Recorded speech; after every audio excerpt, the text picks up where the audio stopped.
सबका नुकसान हो रहा है तो मेरा भी हो रहा है। सब घर बैठे तो मैं भी बैठा हूँ। या तो हो ना कि सारी दुनिया काम कर रही है, मैं अकेले ही बैठा हूँ, तो मुझे अपने आप से दुखी होने का कोई वो है, मतलब है उसका। लेकिन अगर नहीं है तो मैंने क्या किया कि मैं एक छोटा मोटा, आप कहिए कि एक शायर भी हूँ, राइटर तो हूँ ही, मैंने बहुत सारे नाटक लिखे हैं। और नाटक मेरा एक बहुत फेमस प्ले है मेरा, बहुत सारे प्लेस हैं, लेकिन एक जो जिसका मैं जिक्र कर रहा हूँ, एक तो मसाज है, जो वो लिखा नहीं है मैंने, वो विजय तेंदुलकर साहब का लिखा हुआ, द ग्रेट राइटर विजय तेंदुलकर। एक मेरा लिखा हुआ प्ले है, मेरा वो मतलब नहीं था। प्ले का नाम है मेरा वो मतलब नहीं था, जिसमें अनुपम खेर हैं, नीना गुप्ता हैं और मैं हूँ, हम 3 कलाकार हैं। तो उसके हमने पूरी दुनिया में कोई 100-150 शो किए हैं। अभी भी हम फिर से करेंगे, लॉकडाउन में बंद था वो। तो प्ले नाटक लिखने का शौक है, तो मैंने लॉकडाउन में 3 नाटक लिख डाले नए। और शायरी करने का शौक है, छोटा मोटा शायर हूं, तो बहुत सारी बातें कुछ कागजों के पन्ने में लिख के छोड़ी हुई थी, क्योंकि मेरे एक्टिंग के करियर में मैं इतना व्यस्त रहा कि कभी उस तरफ उन पन्नों को खोलने का ख्याल नहीं आया। तो पन्ने खोले तो कुछ लिखावटी लिखाई बाहर आई, तो मैंने कुछ शेयर वेयर की उन दिनों में फिर लोगों से। सर, ऐसा कोई वाकया आपके जब आप एफटीआई में थे, क्योंकि ऐसा बोला जाता है कि अगर साथ में सब आपके ही संकट जो थे, ओमपुरी जी भी थे शायद, ओमपुरी मेरे बैचमेट थे जी उस समय। तो सर ऐसा कोई वाकया, क्या आप सीरियसली खाली पढ़ाई पे एक्टिंग पे ध्यान देते थे, या एक्टर क्योंकि थोड़ा चंचल होता है, तो कुछ ऐसी बातें जो आप शेयर करना चाहें? ओमपुरी जी क्योंकि एनएसडी से उस समय शायद आए थे, में काफी नाम था। मैं पढ़ाई पे भी ध्यान देता था और लड़कियों पे भी ध्यान देता था। वो भी बहुत जरूरी है, क्यों है कि नहीं है? लड़के बिल्कुल यार क्या चल रहे हैं कि नहीं है? अरे डर रहे हो? नहीं, मजाक कर रहा हूँ। देखिए,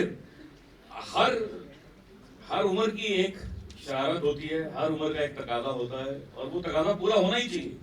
अगर आप 15-16 साल की उम्र में एकदम संत बन के घर में बैठे हैं तो क्या मतलब है उसका? तो एक उम्र के साथ साथ जो एज को जो चीजें चाहिए, वो चीजें एज को देनी चाहिए, तभी उसका फायदा होगा, तभी वो आप एक मैं कहूंगा कंप्लीट आप आदमी बनते हैं, आगे बढ़ते हैं। तो बहुत सारी बातें ऐसी, जैसे एक बार क्या हुआ कि फिल्म इंस्टीट्यूट में जब जैसा आपको पता ही होगा, बहुत सारे लोग बच्चे यहाँ पर हॉस्टल वगैरह में होंगे, तो पैसे की हमेशा तंगी रहती है। और उस जमाने में तो बहुत ही तंगी थी, तब सस्ता जमाना था लेकिन पैसे भी बहुत कम आ रहे थे। मतलब आप ये समझिए कि मैंने 1974 से लेकर 1976 2 साल फिल्म इंस्टीट्यूट में कोर्स किया एक्टिंग का, और मेरी 2 साल की फीस 3000 रुपए थी, 2 साल की। बाकी सब सरकार ने दी, तो गवर्नमेंट ने स्पॉन्सर करती थी, क्योंकि फिल्म इंस्टीट्यूट में जाते थे तो वहाँ फिल्में भी बनती थी, फिल्में मतलब बनाई जाती थी हमारे ऊपर एक्टर्स को लेकर, तो उनका खर्चा होता था, तो वो गवर्नमेंट सपोर्ट करती थी उसको। और मुझे याद है कि 300 रुपये महीना मुझे घर से आता था, 300 रुपये महीना, जिसमें हॉस्टल की फीस भी थी, जिसमें खाना पीना भी था, जिसमें कपड़े धुलवाना भी था, सब था। तो सभी का ऐसा था, किसी घर से 250, किसी के घर से 300। तो एक दिन ओमपुरी साहब का, ओमपुरी मेरा बड़ा अच्छा दोस्त था, ये बात मैंने उनकी शायद डेथ से हुई थी तब भी मैंने शेयर की थी प्लेटफॉर्म पे। तो उसका जन्मदिन था ओमपुरी का, तो क्योंकि वो भी पंजाबी, मैं भी पंजाबी, तो जैसे मैंने कहा पंजाबी यार ओम यार तेरा जन्मदिन है यार, खोए यार शाम को पार्टी चढ़ यार, मैं बोल नहीं रहा, लेकिन अब समझ रहे हो मतलब क्या। तो ऐसा करके हम 2-3 दोस्तों ने कहा यार कुछ शाम को होना चाहिए, तो हमने कहा मैं शाम को केक खिलाऊंगा। तो केक कहाँ से आएगा, केक तो महंगा होता है। और आप बिलीव कीजिए, हमारा उस समय बजट इतना टाइट होता था कि एक जरा सी चीज एक्स्ट्रा हो जाए तो हम अफोर्ड नहीं कर पाते थे उसको। स्टूडेंट लाइफ ठीक है, होनी भी चाहिए, मजा उसी का है, कभी तो याद कर रहा हूं। तो अब हम शाम को 3-4 दोस्त वेट कर रहे, और ओम मेरा अच्छा बहुत बहुत प्यारा दोस्त था। तो शाम के 6:30-7 बज गए तो देखा ओम आया ही नहीं। सडनली दरवाजा खुला और ओम को नजर आया। तो वो छोटे कप केक होते हैं ना, जो 25 पैसे का एक मिलता था उस जमाने में, 25 पैसे का एक। तो 2 रुपए के 8 कप केक उसके हाथ में थे, ऐसे ऐसे हाथ में, और साथ में एक अगरबत्ती। ये है मेरा हैप्पी बर्थडे। तो वो जब मैं अभी भी याद करता हूँ तो इमोशनल हो जाता हूँ, क्योंकि वो इतनी अच्छी, मतलब एक हॉस्टल की लाइफ की एक इंसिडेंट है कि आप वो अगर असली केक लाता, महंगा केक लाता, तो शायद मेरी ये बात याद नहीं होती।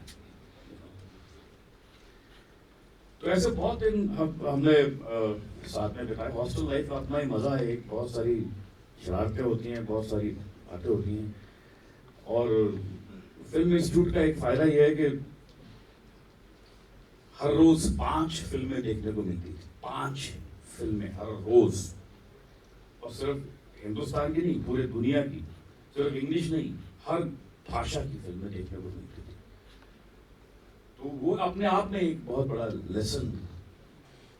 आजकल हम जो देखते हैं एक्टिंग स्कूल वगैरह, उसमें सिर्फ एक्टिंग सिखाई जाती है, लेकिन जब आप सिनेमा देखते हैं, वर्ल्ड सिनेमा देखते हैं, और मास्टर्स, जैसे आज मैं आपसे मिलने आया हूँ, आपके कॉलेज ने ऑर्गेनाइज किया है कि भाई राकेश बेदी यहाँ पर आए। ऐसे उस समय सत्यजीत रे हमको मिलने आते थे, राज कपूर हमसे बात करने आते थे, फॉरेन के डायरेक्टर्स कुरोसावा, ट्रूफो, आपने नाम भी नहीं सुने होंगे, मास्टर्स अपने अपने कंट्रीज के, वो आते थे हमसे बात करने।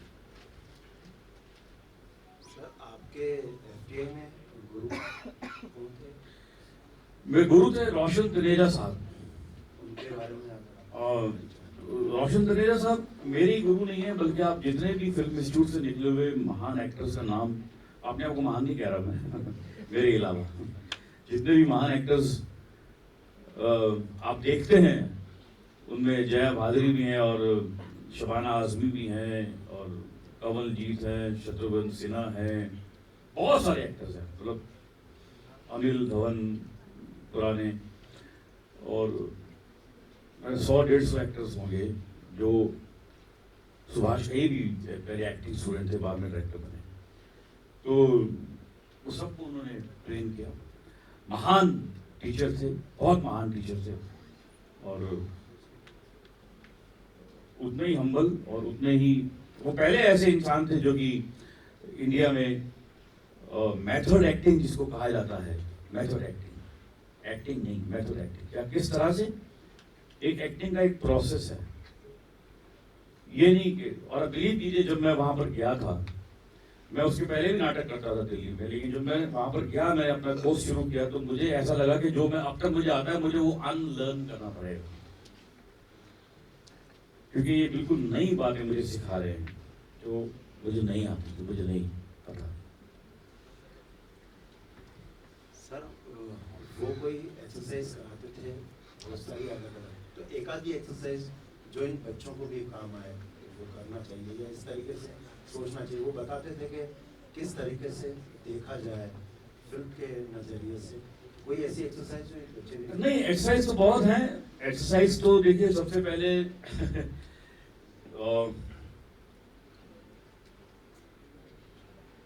मेडिटेशन है, कंसंट्रेशन है, लेकिन पहले मैं ये जानना चाहता हूँ कि आप में से कितने लोग हैं जो एक्टिंग की तरफ आकर्षित हैं।